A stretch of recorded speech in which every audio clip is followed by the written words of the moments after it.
Les questions que mes générations se posent sont les suivantes, si je peux me résumer. C'est de ne pas comprendre comment l'Afrique, avec tant de richesses sous notre sol, avec une nature généreuse, de l'eau, du soleil en abondance, l'Afrique est aujourd'hui le continent le plus pauvre. L'Afrique est un continent affamé. Et comment se fait-il que les chefs d'État traversent donc le monde à mendier? Voici des questions que nous nous posons et que nous n'avons pas de réponse jusque-là.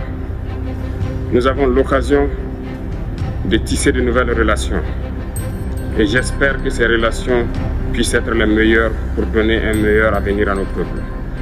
Ma génération me charge aussi de dire que, par ce fait de pauvreté, ils sont obligés de traverser l'océan pour essayer de rallier l'Europe. Ils meurent dans l'océan.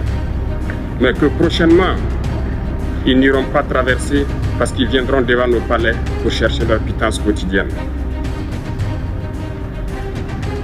Pour ce qui concerne le Burkina Faso, aujourd'hui nous sommes confrontés depuis plus de 8 ans à la forme de manifestation la plus barbare, la plus violente du néocolonialisme, de l'impérialisme. L'esclavage qu'on tend encore à nous imposer. Nos dévanciers nous ont bien appris une chose. L'esclave qui n'est pas capable d'assumer sa révolte ne mérite pas que l'on s'apitoie sur son sort. Nous ne nous apitoyons pas sur nos sorts, on ne demande pas que quelqu'un s'apitoie sur notre sort. Le peuple burkinabé a décidé de lutter contre l'île terroriste en mesure de relancer son développement. Dans cette lutte, des vaillants peuples, des vaillantes populations se sont engagées à prendre les armes face au terrorisme. Ceux que nous avons affectueusement appelés les VDP, des volontaires. Nous sommes surpris de voir les impérialistes traiter ces VDP de milices et de tout type.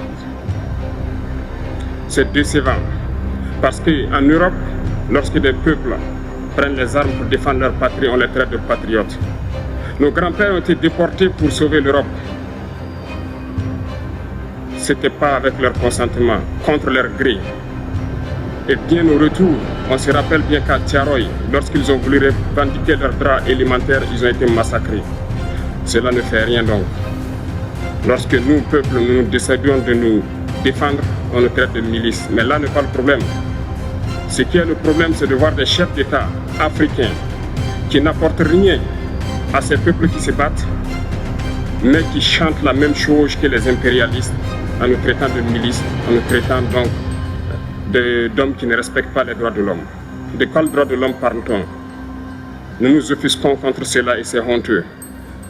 Il faut que nous, chefs d'État africains, nous arrêtons de nous comporter donc en marionnettes qui dansent à chaque fois que les impérialistes tirent sur les ficelles.